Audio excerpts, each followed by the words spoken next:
Gênesis 10.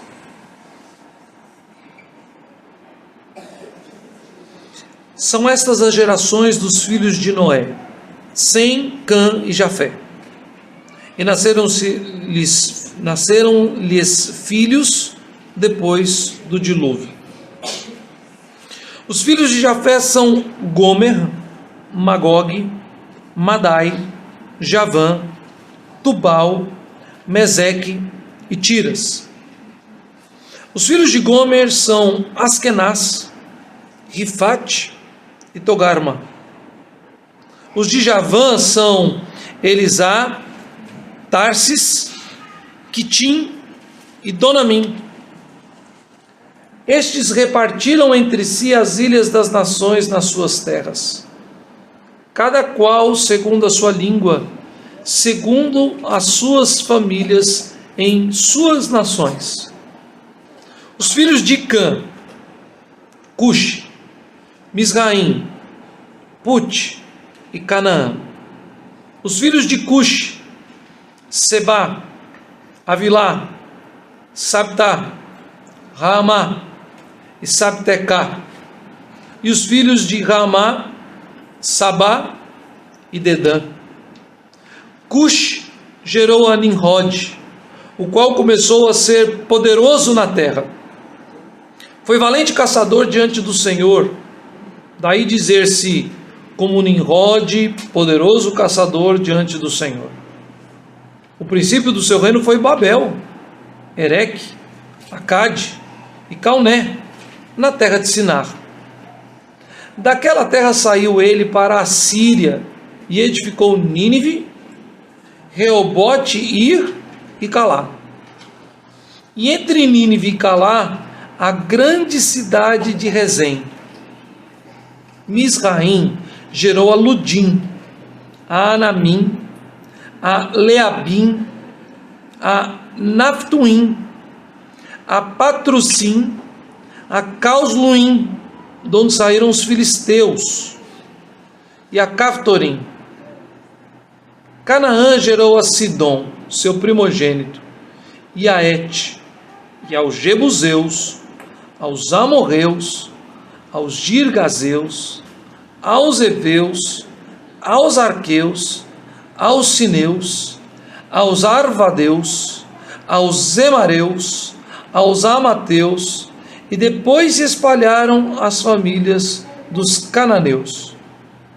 E o limite dos cananeus foi desde Sidom, indo para Gerar até Gaza, indo para Sodoma, Gomorra, Admá e Zeboim até Laza. São estes os filhos de Cã, segundo as suas famílias, segundo as suas línguas, em suas terras, em suas nações. A Sem, que foi pai de todos os filhos de Éber e irmão mais velho de Jafé, também lhe nasceram filhos.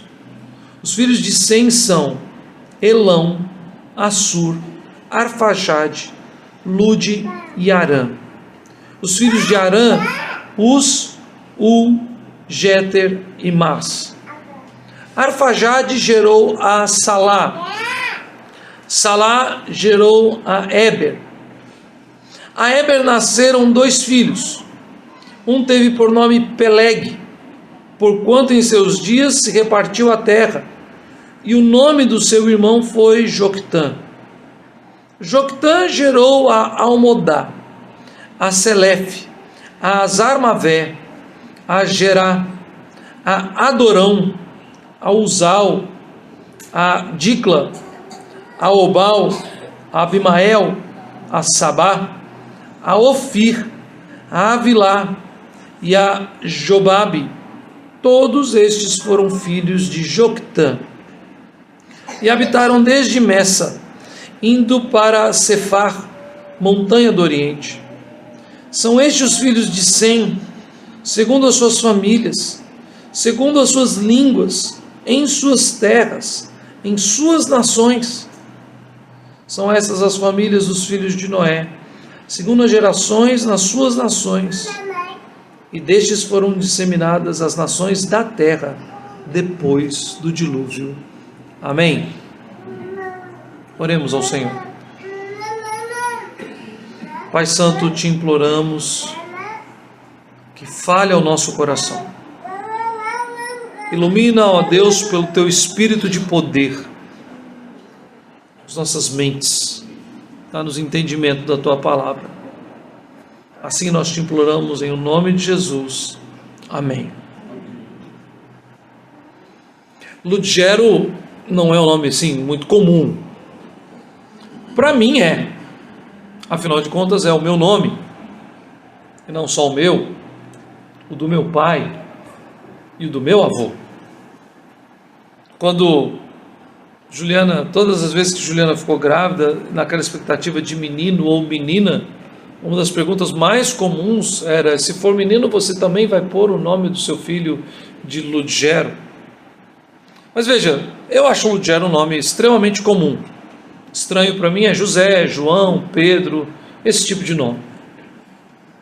Mas e o nome Arístio? Você já ouviu, Gabriela, o nome Arístio? Pois deixa eu contar para você. Arístio deveria ser um nome que você também conhecesse. Porque Arístio era o nome do seu trisavô. Meu bisavô, senhor Arístio, era um funcionário do estado de São Paulo. E quando ele faleceu, a minha bisavó abriu mão da pensão que ele deveria receber, passando essa pensão para suas filhas, mãe de um rapaz e 4 meninas. Passou então essa pensão, prestem bem atenção, meninas, precisa entender a sua família, e os outros crianças também podem, depois eu quero saber se vocês vão lembrar disso. Então, morreu o vovô Arístio, meu bisavô, e a vovó Noemi deixou a pensão, em vez de receber para ela, ela conseguiu que o direito fosse passado para suas filhas. E elas se chamavam Osmarina, Aide, Ariete e Daisy. Daisy, a minha avó, certo? E recentemente, uma das minhas tias, irmã de mamãe, reuniu documentos e, junto com uma das suas primas, descobriu que o Superior Tribunal de Justiça outorgou um reajuste retroativo aos pensionistas de vários cargos públicos ao longo da história, dando o reajuste concreto aos atuais funcionários e permitindo então que os pensionistas recebessem esse reajuste retroativo. E agora então, na família da vovó Daisy, filha do meu bisavô Arístio, os 6 filhos vivos e nós, os 4 filhos da minha mãe Regina, porque ela faleceu, precisamos juntar toda a nossa documentação e provar ao Estado, de uma causa já ganha, que nós somos os descendentes do vovô Arístio, do meu bisavô, então que nós agora temos o direito a tal pensão. Ou pelo menos ao retroativo desta pensão. Para que servem as genealogias no texto bíblico, então? Do mesmo jeito que servem para nós. Para que nós possamos nos situar, de fato, quem somos, ou quem são as pessoas na história do texto bíblico. A Bíblia é cheia de genealogias, e para nós, muitas vezes, fica uma grande lista de nomes estranhos. E eu poderia mais uma vez dizer, Ludgero é um nome incomum, mas Adorão, Jobabe, Joquitã, Arfajade, Ru, esses nomes são bem mais estranhos. E se nós não tivermos entendimento da vontade do Espírito de Deus, da intenção do Espírito de Deus em revelar graça especial e salvadora através de toda a Escritura, nós vamos começar a incorrer no erro achando que parte da Escritura é palavra de Deus e parte da Escritura é só um registro técnico histórico.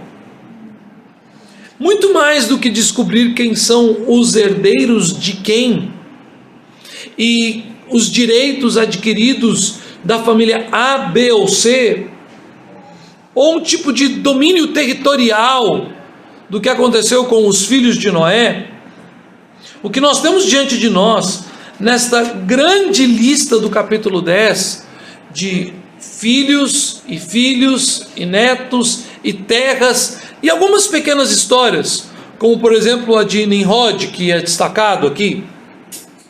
Nós temos na verdade a palavra viva de Deus nos comunicando a sua graça, a fim de nos salvar. O capítulo de número 9 é um capítulo de dois lados de uma mesma moeda. Ele começa com bênção e termina com maldição. Na verdade, você poderia até dizer que ele começa com bênção e termina com bênção. Mas a primeira parte da história é a família de Noé reunida em aliança com o Senhor, recebendo instruções e bênção de Deus. E a segunda parte da história é a família de Noé reunida, porque Noé pecou, Cã pecou, e agora Noé está amaldiçoando seu filho, abençoando 2 e amaldiçoando 1. E o capítulo 10, então, ele vai nos dar essas linhagens aqui, que aparentemente nos fazem uma transição entre toda a linhagem de Noé para a linhagem de Sem. É isso que acontece dos capítulos 9 para o 10, do 10 para o 11. Também no capítulo 10, nós temos já essa ideia concluída, onde nós já ouvimos o nome de diversos descendentes de várias gerações e as terras em que eles habitaram, os nomes das nações, dos povos que surgiram como herdeiros deles e o seu estabelecimento. Mas nós sabemos que nós ainda precisamos passar pelo capítulo de número 11, onde tem o registro da história da Torre de Babel, que foi ali que Deus espalhou o povo de fato. Ou seja, nós temos no registro do capítulo 11 a visão em que ainda os filhos de Sem, Cã e Jafé ainda estavam unidos, ainda falavam a mesma língua. E muito provavelmente, quem era o famoso herói no meio deles, e que estabeleceu Babel, e que muito provavelmente foi quem liderou a construção da torre, foi Nimrod, que era descendente de Cã. E ao lermos também, um outro detalhe importante é que nós terminamos o capítulo 9 com Noé amaldiçoando Cã e Canaã, e nós vemos que sequer Canaã era seu filho primogênito. Canaã era o filho mais novo. E alguns comentaristas ainda afirmando a esse respeito, eles falam para demonstrar que o pecado de Cã foi amaldiçoado por seu pai Noé, mas nem todos os filhos de Cã foram amaldiçoados. Mas quem foi amaldiçoado foi Canaã, e com isso a sua descendência, os cananeus. Mas quando nós lemos a respeito do registro do capítulo 10, a maior linhagem de Cã é a dos cananeus. Cã gerou, e ele não cita mais na geração de Canaã. Quando ele cita Canaã, ele não cita meramente o nome de seus filhos, ele cita povos e povos e povos e povos. Então nós temos todos esses detalhes aqui. A bênção de Noé sobre seus filhos, o espalhar de Deus, no juízo de Deus, de todos os povos, no capítulo 11, e no meio, como que um recheio para um bom sanduíche, você tem toda essa linhagem e toda essa descendência, essa genealogia aqui. O que nos fala então essa genealogia? Um outro detalhe importantíssimo, né? O versículo de número 1 do capítulo 10 diz que as gerações dos filhos de Noé de Sem, Cã e Jafé. Ele sempre dá essa ordem: Sem, Cã e Jafé. O mais velho, o do meio e o mais novo. Mas no momento em que ele entra no versículo de número 2, ele vai expor a genealogia de Noé como se fosse de trás para frente. Porque ele começa falando sobre a linhagem do mais novo, depois a do meio e depois a de Sem. Para muitas pessoas, e eu li também alguns comentaristas falando sobre isso, eles estão dizendo que na verdade ele escolheu falar isso mostrando os que estavam mais longe para os que estavam mais perto. Eu não creio nisso, não entendo nisso, e o capítulo 11 para mim dá mais clareza ainda, quando a partir do versículo de número 10, ele vai falar especificamente dos descendentes de Sem. Então na verdade ele está indo para o assunto menos específico, para o assunto mais específico. Porque o povo eleito de Deus são os semitas da linhagem de Abraão. Este é o povo de Deus por toda a antiga aliança. Então ele quer chegar nessa história, ele quer caminhar de Adão, passando por Noé, de Noé por Sem, de Sem a Abraão, até chegarmos nos dias do rei Davi e na promessa de Deus de que o filho de Davi seria rei sobre o trono de Israel para todo sempre. Quando nós temos Mateus capítulo 1, nós temos esta linhagem enxuta, resumida para nós.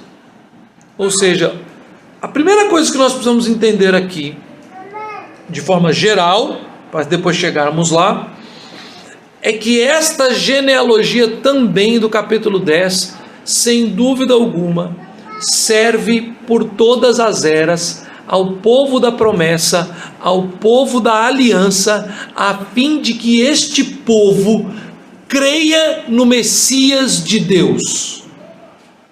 Gênesis 10 fala sobre Jesus.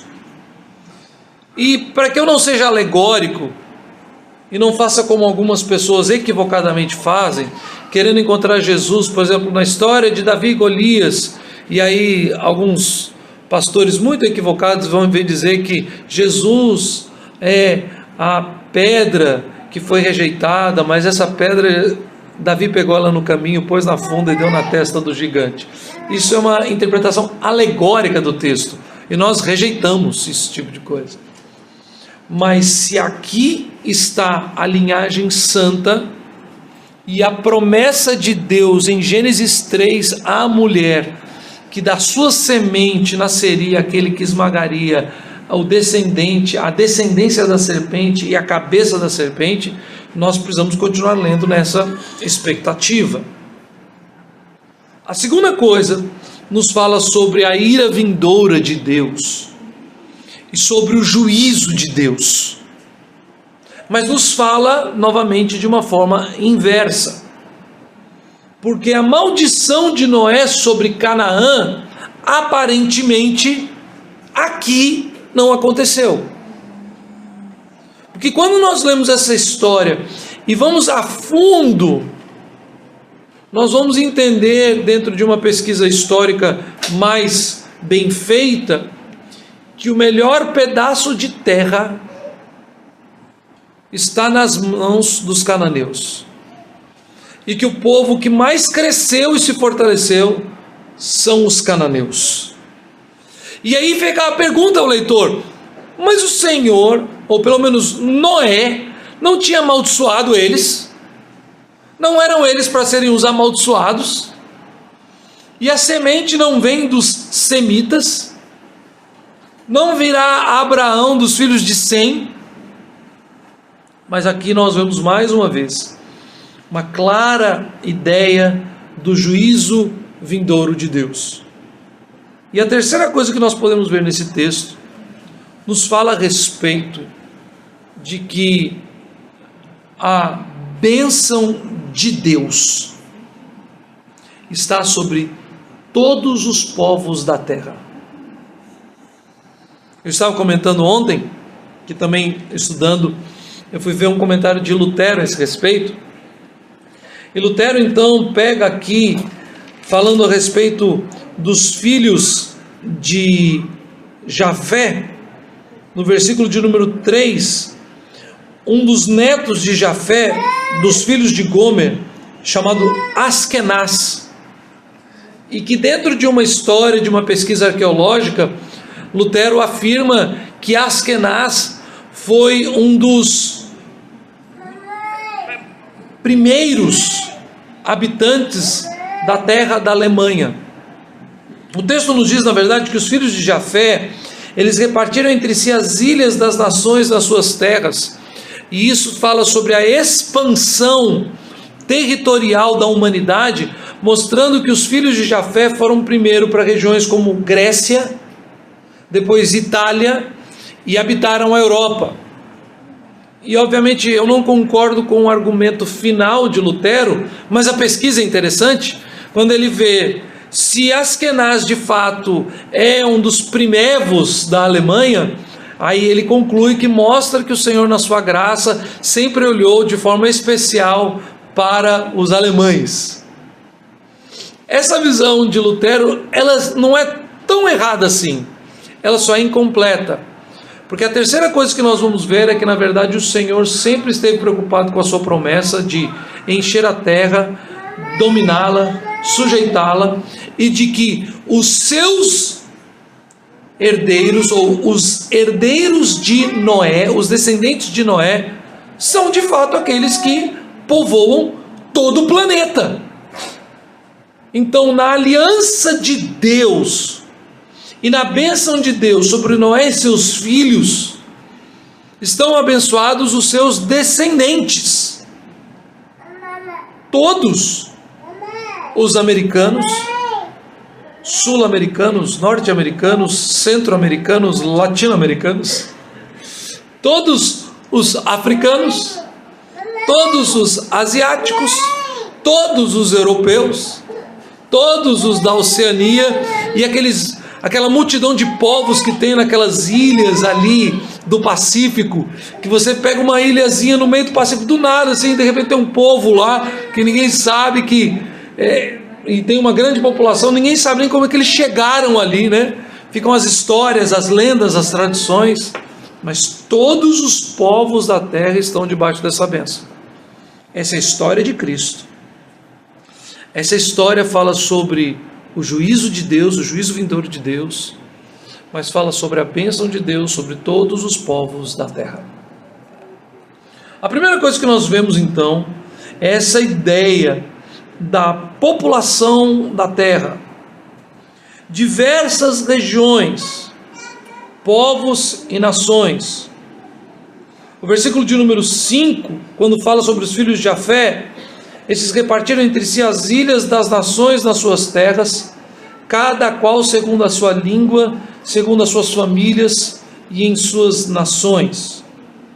Depois você vai ter novamente a ideia aqui sobre os filhos de Canaã, e eles vai falar então, Canaã gerou, versículo 15, gerou a Sidom, seu primogênito, e a Et, 2 filhos ele cita, e depois ele cita só povos, Jebuseus, Amorreus, Girgazeus, Eveus, Arqueus, Sineus, Arvadeus, Zemareus, Amateus, e depois se espalharam as famílias dos cananeus, e aí ele vai dizer no versículo 20, são estes os filhos de Cã, segundo as suas famílias, segundo as suas línguas, em suas terras, em suas nações.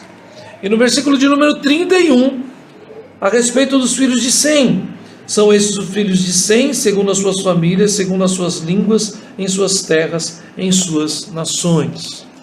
No capítulo 10, nós já temos aqui uma visão de bênção sobre a terra, de domínio da terra, e uma visão muito clara para nós de cumprimento da palavra de Deus. Versículo de número 1 do capítulo 9. Abençoou Deus a Noé e a seus filhos e lhes disse: sede fecundos, multiplicai-vos e enchei a terra. Versículo de número 31, ou versículo de número 32 do capítulo 10. São essas as famílias dos filhos de Noé, segundo as suas gerações, nas suas nações, e destes foram disseminadas as nações na terra depois do dilúvio. Claramente nós temos aqui, Deus fez uma aliança, Deus cumpriu a sua palavra, e tudo aquilo que Deus determinou a Noé e seus filhos, abençoando-os, ele cumpriu. O planeta foi habitado. E obviamente, mais uma vez, ficam aquelas perguntas, aquelas questões, aquelas perguntas interessantes para a gente ir conversando com as crianças na volta para casa. E como é que de fato esse planeta foi habitado? Como é que esse povo que saiu ali da região de Babel, da Babilônia, chegou depois em Fiji? Como é que eles atravessaram o estreito ali na Ásia, para o extremo norte da América, para depois descerem e irem habitando a América do Norte, a América Central e chegarem até a América do Sul? Como é que eles habitaram as ilhas, mesmo os filhos de Jafé? O que eles fizeram? Qual foi essa trajetória? Eu queria muito saber disso. Eu queria muito ter um livro ou uma coleção enorme de livros e de histórias mostrando, olha, essa família fez assim, essa família fez assado, essa foi a história da família tal. O texto bíblico não está preocupado com essas individualidades, mas ele nos dá numa visão geral a ideia de cumprimento da vontade de Deus e da bênção de Deus. A primeira coisa que o leitor precisa entender, e primariamente os ouvintes de Moisés no deserto, que estão por 40 anos rodando e rodando o deserto em direção a uma terra prometida, é que Deus cumpre a sua palavra. Aqueles que caminham no deserto e parecem que nunca vão chegar. E nós sabemos muito bem que na verdade o povo de Israel que saiu do Egito, ele nunca chegou, demorou 40 anos para chegar, não porque o deserto fosse longo demais ou desconhecido. Eles conheciam o caminho, era na verdade bem mais curto. E eles chegaram às portas e desobedeceram a Deus, e rejeitaram a palavra de Deus, e não creram em Deus, e por isso foram proibidos de aquela geração de tomar a terra prometida. E assim o Senhor, para castigá-los e purificá-los e provar o coração deles, os fez andar na terra prometida por 40 anos. Mas ao caminharem na terra prometida por 40 anos, Moisés está ensinando, repetindo e registrando de que um trajeto muito mais distante, um tempo muito mais longo e numa situação muito mais difícil, muito mais desafiadora, ele, por sua palavra, fez cumprir sua promessa a Noé e seus filhos, e eles habitaram toda a terra e se tornaram todos os povos, nações e línguas espalhados pela face da terra. Assim, com uma promessa muito maior e um desafio muito maior sendo já cumpridos pela vontade de Deus, os desafios menores são na verdade levados ao encorajamento.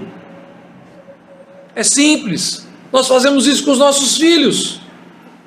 Você diz assim: mas meu filho, você consegue fazer isso e aquilo e está reclamando de fazer uma tarefa bem mais simples. Meu filho, você já pulou na piscina? Já pôs o pé no chão? Bate os braços agora, se estica. Você vai ver, é fácil. Meu filho, você já subiu na bicicleta? Você já se equilibrou? Do mesmo jeito que você está andando com as rodinhas, continua pedalando, tira as rodinhas. E até mesmo coisas simples do dia a dia, que assim, você já fez isso, você sabe fazer isso, eu já te instruí, vai lá e faz. Coisas muito simples, muito menores. A jornada de um povo de cerca de 1 milhão de habitantes por 40 anos no deserto, sem dúvida, é muito mais difícil e desafiador do que qualquer coisa que eu e você já vivemos. Mas para este povo, ouvir a história que os 3 filhos de Noé se multiplicaram de tal maneira e se espalharam que agora todos os povos da terra, e toda a terra está habitada por povos de diversas línguas e etnias, que são filhos desses 3 homens, isso era a promessa de Deus, isso também é encorajador àqueles que estão no deserto. Assim o é conosco. Este texto é para os eleitos de Deus, para o povo de Deus, um texto de encorajamento. Não que nós vamos sair e habitar as ilhas, não que nós vamos fazer as travessias, não que nós vamos enfrentar debaixo de cabanas o rigoroso inverno da Sibéria. Não, mas que o Senhor cumpre a sua palavra.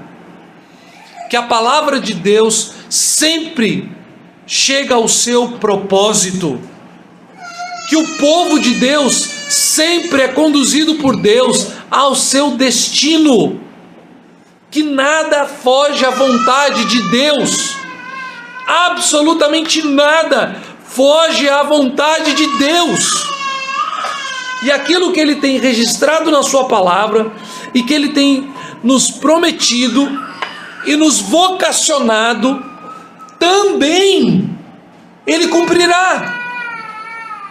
Que tudo aquilo que Deus quer fazer, Ele faz, e não existe absolutamente qualquer limitação humana que possa impedir Deus. No meu entendimento particular, na minha limitação, fica essa dúvida, esse fascínio, mas esse questionamento: como os filhos de Sem ou os de Jafé chegaram a Fiji? Como que eles chegaram à Sibéria? Como que os filhos de Noé se tornaram os indígenas, ou os ancestrais dos indígenas da América do Sul, que foram encontrados aqui por espanhóis e portugueses quando navegaram e encontraram o nosso continente? Como é que foi isso? Deus cumpre a sua promessa, Deus cumpre a sua palavra, e até mesmo as ordenanças de Deus, quem faz cumprir é o próprio Deus. O texto nos deixa claro quando ele diz assim: são estes os filhos de Sem, são estas as famílias dos filhos de Noé. Ele está simplesmente dizendo para nós: e assim aconteceu. Você nunca ouviu algo da mesma forma, Deus fazendo da mesma forma? Não se lembra da criação do universo? Quando disse Deus: haja luz, e a frase seguinte é: e houve luz. O que Deus fala, Ele faz acontecer. O que Deus determina, as bênçãos que Ele derrama, Ele mesmo cumpre. As ordens de Deus são executadas, não porque nós podemos executá-las, mas por aquele que deu as ordens. Deus faz todas as coisas de acordo com a sua vontade, e nada, absolutamente nada, volta atrás. Mas se isso é verdade, como encarar o que temos registrado aqui a respeito dos cananeus? Bom, meus irmãos, duas coisas devem ficar bem claras para nós. No versículo de número 8 do capítulo 10, nós temos: Cuxi gerou a Nimrod, o qual começou a ser poderoso na terra. Foi valente caçador diante do Senhor. Daí dizer-se, como Nimrod, poderoso caçador diante do Senhor. O princípio do seu reino foi Babel, Ereque, Acade e Calné, na terra de Sinar. Daquela terra saiu ele para a Síria e edificou Nínive, Rebote-Ir e Calá. E entre Nínive e Calá, a grande cidade de Rezém. Nós temos aqui um grandioso homem descendente de Cã.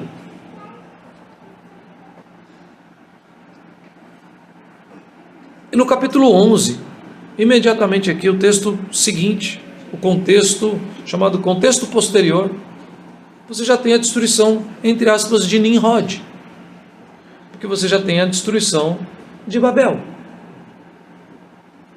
Mas não bastasse isso, nós temos o conhecimento da história do povo de Deus. E o povo de Israel viu, testemunhou, foi instrumento dessas coisas, e viu a destruição da Assíria, a destruição da Babilônia, a destruição de Nínive. Foram os profetas de Deus no meio do povo de Israel, milhares de anos depois, séculos e séculos depois, que profetizaram contra todas essas terras. E essas terras, esses reinos, as grandes cidades e seus povos, em algum momento da história, foram destruídos por Deus, por mais que tivessem demorado tanto tempo. Abra comigo o Salmo de número 73.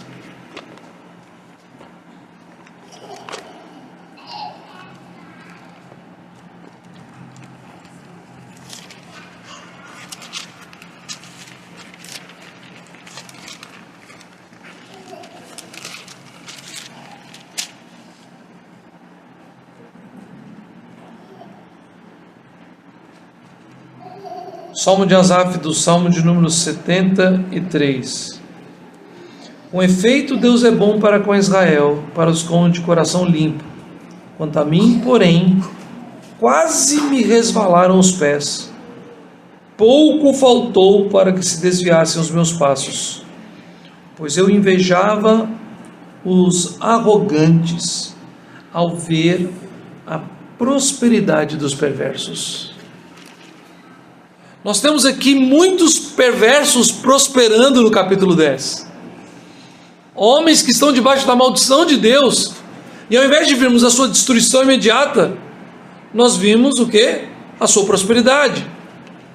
Mas para quem Deus primeiramente revelou deu o registro desse texto e ensinou a respeito dessas coisas?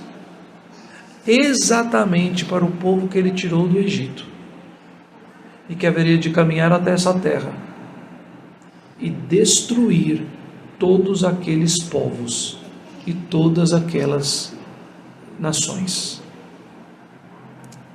Foi nas mãos do Senhor que o Israel eleito de Deus, depois de ter sido provado, testado, julgado por 40 anos no deserto, veio às portas da terra que lhes é por direito e cumpriu,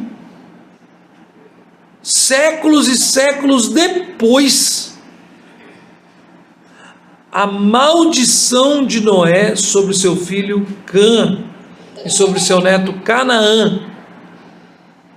E aqui você não tem mais a lista dos filhos, mas você tem a lista dos povos, Porque Israel, quando lê esse texto, o povo que toma a terra, tendo ouvido essa história a respeito desses povos, da boca de Moisés no deserto, e tendo lido e ouvido a repetição na posse da terra, dado por Josué, agora eles sabem, cada um dos povos, que por ordenança divina, eles haverão de destruir. E Deus não permitiu que nenhum deles ficasse. Às vezes alguns trechos bíblicos são meio agressivos para nós. Eu conheço uma pessoa que disse assim para mim: eu não consigo ser um cristão ou crer no Deus da Bíblia, talvez no Deus do Novo Testamento, mas não no Deus do Antigo Testamento, sem saber que as promessas da vinda de Cristo, do juízo de Deus, da destruição da terra e do juízo sobre todos os ímpios, é às vezes mais pesado no Novo Testamento do que no Antigo Testamento. Mas nós temos aqueles textos onde o povo de Deus faz guerra contra os seus inimigos, contra os cananeus, depois tem aqui, de onde vieram os filisteus, que são os inimigos do povo de Deus nos dias de Davi, e etc. E você tem Deus dizendo assim: vai, guerreia contra eles, destrói eles. Aí diz: mate homem, mate mulher, mate criança, mate animal, não pegue nenhum dos seus tesouros, queime tudo. E as pessoas leem isso e ficam assim: não pode, isso não pode ser Bíblia, isso não pode ser Deus. Deus, amor, Deus é amor. E obviamente quando eles dizem amor, eles dizem de acordo com o conceito humano e pecaminoso do coração de cada um. Mas Deus é amor. Então nunca Deus vai fazer isso com as pessoas. Não, isso não é Deus, isso é um mito, isso eu rejeito. Mas o que o texto está nos ensinando, o que a Bíblia está nos ensinando, é que estes povos impiedosos, inimigos de Deus, que são amaldiçoados por Deus e que se rebelam contra Deus, que quebram a lei de Deus e desonram a aliança de Deus com o seu povo, que desonram os seus pais, que expõem e escarnecem daqueles que estão em aliança com o Senhor. Estes povos serão todos destruídos. Os cananeus, os filisteus, os heveus, os jebuseus e tantos outros foram aniquilados pela entrada de Israel na terra prometida, nos dias de Josué, nos dias de Davi. Guerrearam e dominaram nos dias dos juízes, porque nos dias dos juízes o povo se corrompeu contra Deus. Depois o Senhor novamente levanta o seu povo e destrói os seus inimigos. Sempre. Quando falamos em primeiro lugar que Deus cumpre a sua vontade, nós precisamos nos lembrar que Deus cumpre a sua palavra, então Ele cumpre o seu juízo. Não tem escapatória. Aqueles que se levantam contra Deus serão destruídos por Deus. E honestamente, meus irmãos, há um misto de emoções aqui, porque eu não quero, honestamente falando, me alegrar na destruição de diversas pessoas que estão em inimizade contra Deus. Mas eu, como servo do Senhor, eu sou chamado a me alegrar na vitória de Deus. E a vitória de Deus não é como num jogo de futebol, que no final todo mundo se abraça. A vitória de Deus é a vitória de justiça, de destruição, de espada. É terror sobre os seus inimigos. E por mais que muitas vezes, aparentemente, o tempo vai passando e os inimigos de Deus vão prosperando e nós vamos caindo no erro, ou pelo menos podemos falar como falou o salmista no Salmo 73, dizendo: eu quase caí no pecado de invejar a prosperidade do mal. Por pouco, Senhor, por pouco. Tenho sido tentado a ver aqueles que prosperam com tanta injustiça, a ver aqueles que se levantam e parece que impunemente declaram ódio contra Cristo, contra a sua palavra, contra a sua igreja. Este suposto mundo da tolerância que nós vivemos, o qual cai no raciocínio lógico, que é o único que pode existir nesse mundo, que no mundo da tolerância, somente os intolerantes não são tolerados. É uma falácia, não existe qualquer tolerância. E veja, o Deus das Escrituras também não é tolerante. Ele é paciente, ele é longânimo, mas ele não é tolerante.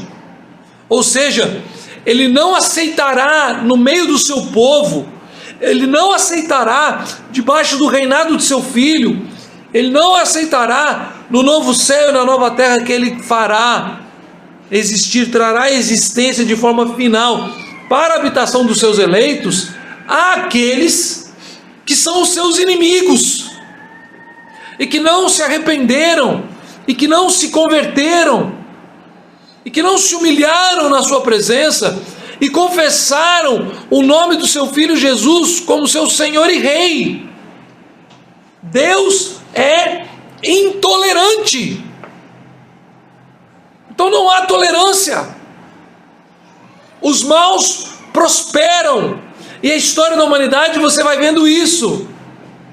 Deus tem sido paciente, longânimo,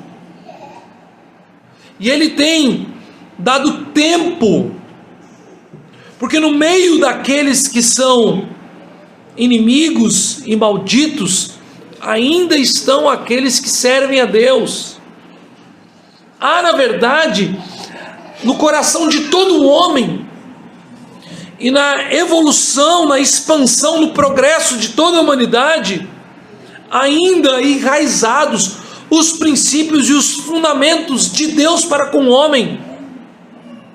Toda falsa adoração, ela é na verdade um reflexo torpe, distorcido da verdadeira adoração.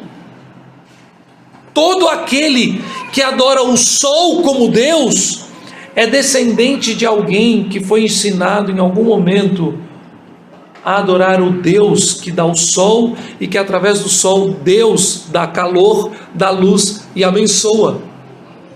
Todo aquele que adora os rios e os mares é descendente de alguém que seja de Sem, de Cã e Jafé, que foram ensinados que Deus é o Senhor das águas, Deus é o Senhor dos mares, Deus é o Criador de tudo, Deus domina sobre os dilúvios, mas deturpadamente, se afastando de Deus, passou a adorar a criatura no lugar do Criador. São, por isso, indesculpáveis. E quando a graça especial se revela a eles, a palavra de Deus é a espada do Espírito, para uns instrumento de salvação, para outros de juízo. Quantos que, ouvindo a pregação do Evangelho, o nome de Cristo Jesus sendo exaltado, ao invés de se arrepender e de aceitá-lo, endurecem os seus corações? Quantos? E Deus, sendo generoso, paciente, longânimo, e as pessoas ouvem uma vez, duas vezes, não bastasse, não é uma pessoa, é um povo inteiro, gerações após gerações, nação após nação, povos que, ao receberem missionários entre si, matam os missionários, queimam as igrejas, perseguem os cristãos, e cada dia mais, de uma forma mais feroz, atacam a Cristo o seu povo e o seu reino. Dureza de coração. Aparentemente prosperam, mas isso também é engano. Deus cumpre a sua palavra, que o seu juízo vindouro há de chegar. O juízo momentâneo, local, pontual, chegou sobre os cananeus também. E naquelas gerações dos dias de Moisés e de Josué e Calebe, não sobrou ninguém para contar a história. Por último, a ideia de que Deus tem um povo especial, e nós estamos caminhando para encontrarmos aqui a história dos semitas e de Abraão, mas a ideia é que também os filhos de Jafé, que ele é dito aqui, irmão de Sem, estão debaixo da promessa da bênção do Senhor e se espalharam por toda a terra. E se espalhando por toda a terra, carregam consigo a promessa da bênção do Senhor sobre eles também. E nós hoje, na era do Evangelho, da nova aliança, sabemos disso. Quantos filhos de Jafé já foram alcançados pelo Evangelho Salvador de Cristo Jesus? Eu não posso dizer categoricamente se nós somos semitas, javistas, ou se de repente tem até algum tipo de cananeu fugitivo aqui no nosso meio. Essa parte de fazer um teste de DNA e uma pesquisa profunda, por mais que pareça super interessante a alguns, ela já é desnecessária no nosso meio. O fato é que o Senhor, independente de qual dos filhos, há de abençoar todos os seus filhos através do Filho. O Senhor Deus, independente de qual dos filhos de Noé, que eu e você sejamos descendentes, há de abençoar todos os seus filhos eleitos na eternidade, através da dádiva preciosa do seu Filho Jesus Cristo, que morreu na cruz para nos salvar. Essa é aquela história novamente de Martinho Lutero, que diz então num dos seus comentários que, veja, alemães, vejam, nós somos descendentes de Askenaz, filho de Jafé, demonstração clara que Deus sempre teve um cuidado especial para com a Alemanha. E vejam, eu até, toda vez que eu falar sobre isso, me vem, parece uma vontade assim de desprezar a fala de Lutero e de até pecaminosamente de zombar dele. Mas na verdade nós deveríamos pegar o que Lutero falou, e se nós na verdade resumirmos a Askenaz e a Alemanha, este é o erro. Nós deveríamos pegar essa fala e dizer assim: veja, povos de toda a terra, vocês foram preservados da morte no dilúvio através dos 3 filhos de Noé. E o Senhor sustentou aos 3 filhos de Noé e aos seus herdeiros que se espalhassem por toda a terra. E vocês são fruto disso, para que hoje vocês também possam receber a revelação especial de Deus, que é o Evangelho de Cristo pelas Sagradas Escrituras, e possam restaurar a aliança de Deus com Noé em Cristo Jesus nas vidas de vocês. Não há qualquer um neste mundo que não seja seu irmão. E até aquela brincadeira, assim, boba, um tanto quanto, entre aspas, inocente, que nós costumamos fazer, principalmente entre presbiterianos e batistas, né? Que quando a gente se encontra, a gente fala, o primo. E aí, eu trabalhei uma época no meio dos batistas, assim, numa missão, continuei presbiteriano, mas a missão tinha muitos batistas, eu era o único presbiteriano ali, e a piada era sempre, ó o primo.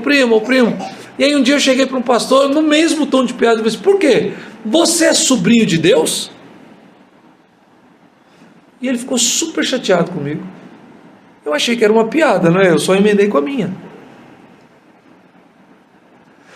Mas nem em sangue existem primos distantes ou sobrinhos. Nós somos todos irmãos. Nós somos todos descendentes de Noé. Nós somos todos descendentes da preservação de Deus, que debaixo de um juízo global, que foi o dilúvio, guardou uma família para povoar a terra.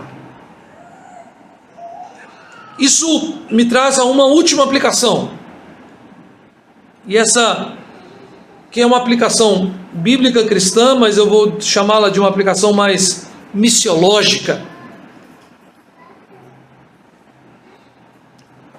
Um cristão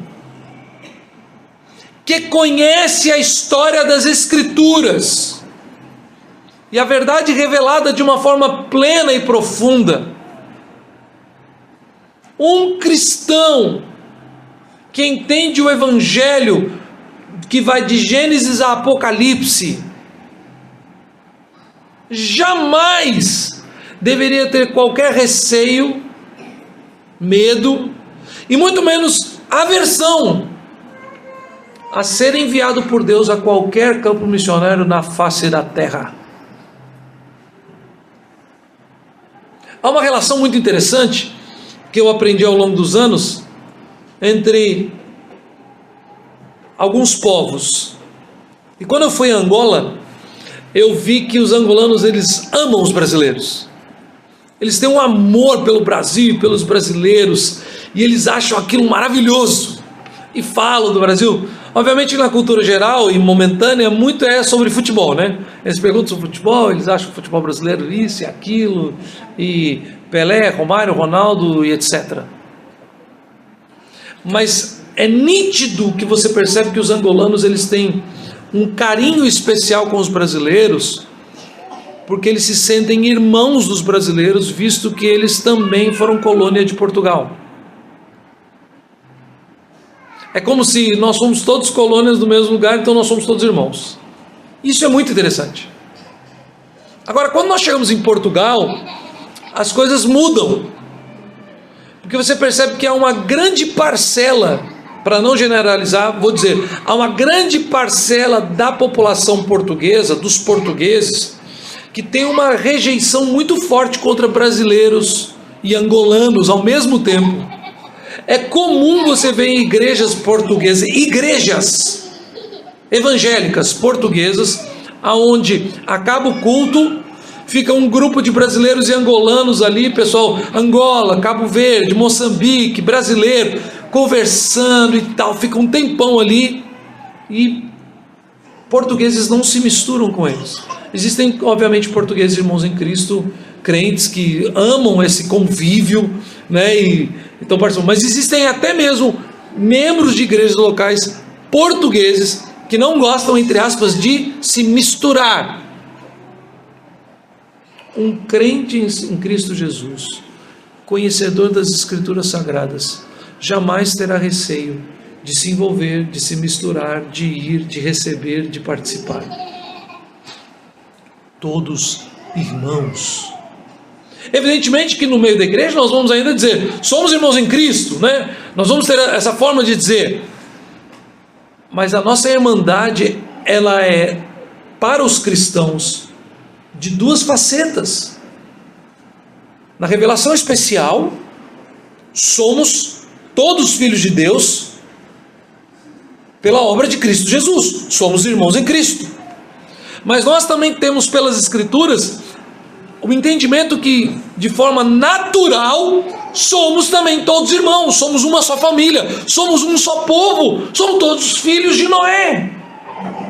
E só somos brasileiros, argentinos, bolivianos, norte-americanos, canadenses, japoneses, neozelandeses, alemães, sul-africanos, angolanos, moçambicanos, e o que seja, porque na graça de Deus, por amor à sua palavra e para revelar o poder do seu filho Jesus, Deus colocou Noé e seus 3 filhos na arca e não os destruiu, mesmo merecendo eles também serem destruídos.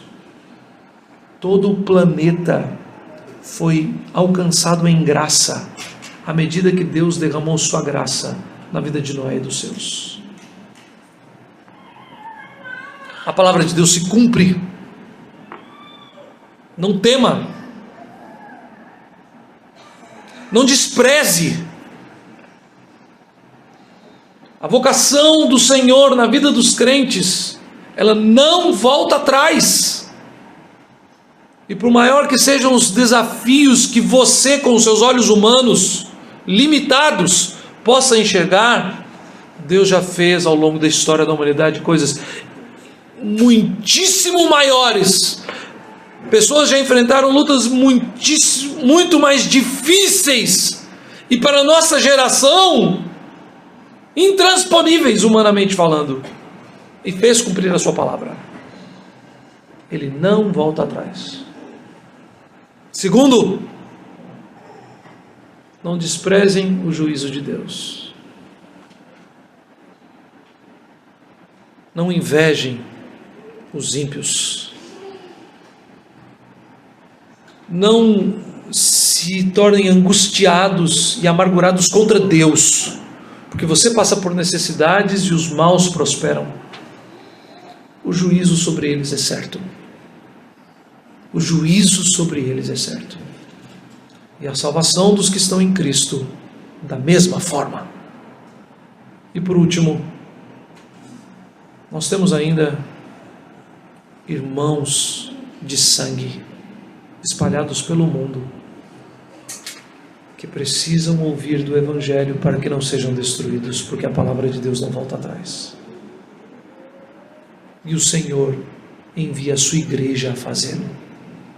Não há povo neste mundo que tenha um chamado maior e mais poderoso de empatia, de amor, de compaixão, a não ser a igreja de Cristo Jesus, os filhos de Noé, que são de fato filhos de Deus, os irmãos de Sem, Cã e Jafé, que são pela fé em Cristo, irmãos daqueles que foram eleitos antes da fundação do mundo. A igreja não faz missões por brincadeira, por cumprimento de metas, mas da mesma forma como nós somos impelidos a resgatar os nossos filhos, a cuidar de nossos pais, a acudir nossos irmãos de sangue, custe o que custar, esse deve ser o mesmo ímpeto que move a igreja de Cristo aos campos ao redor do mundo, para que os nossos irmãos de sangue sejam salvos por Cristo. Termino. E nós, que às vezes sequer temos coragem de pregar para os nossos irmãos de criação, os nossos primos e o nosso vizinho de porta. Que Deus possa nos abençoar.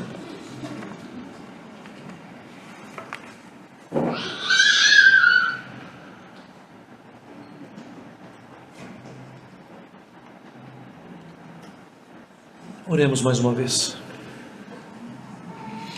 Pai Santo, a Tua palavra desafia o coração do Teu povo,